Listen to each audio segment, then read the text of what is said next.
Դահլիճում աուդիտորները, փորձագետ հաշվապահներն ու գերատեսչությունների, բիզնես և պրոֆեսիոնալ կառույցների ներկայացուցիչներն են մեկտեղվել։ Հայաստանի աուդիտորների և փորձագետ հաշվապահների պալատի տարեկան ընդհանուր ժողովն է։ Հավաքվել են նախ խորհրդի նոր կազմ ընտրելու, ապա քննարկելու ոլորտում տեղի ունեցող վերջին փոփոխություններն ու դրանց գործնական կիրառումը, արձագանքելու ձեռքբերումներին ու նախանշելու զարգացման հետագա ուղիները։ Վերջին 4 տարիների ընթացքում պալատի գործունեության բնութագրող հիմնական բոլոր ցուցանիշները բազմապատկվել են,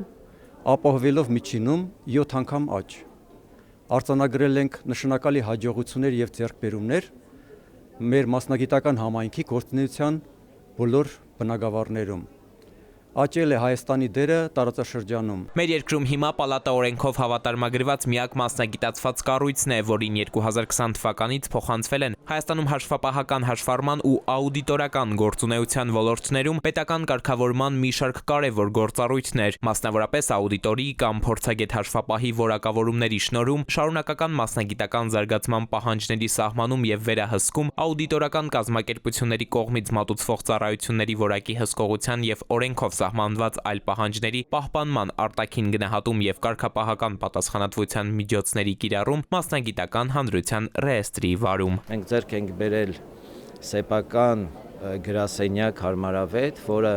ինչ խոսք հասարակական կազմակերպությունների համար հազվագյուտ երևույթ է։ Պալատն իր առաջիկա ծրագրերով նախատեսում է համակարգային ներդրումներ կատարել և երկարաժամկետ նախագծեր կյանքի կոչել մասնագիտության զարգացման ուղղությամբ։ Նպատակ ունեն նաև դառնալ հաշվապահների միջազգային դաշնության լիիրավ անդամ։ Էդուարդ Պողոսյան, Զոհրաբ Քարամյան, ժամը լրատվական։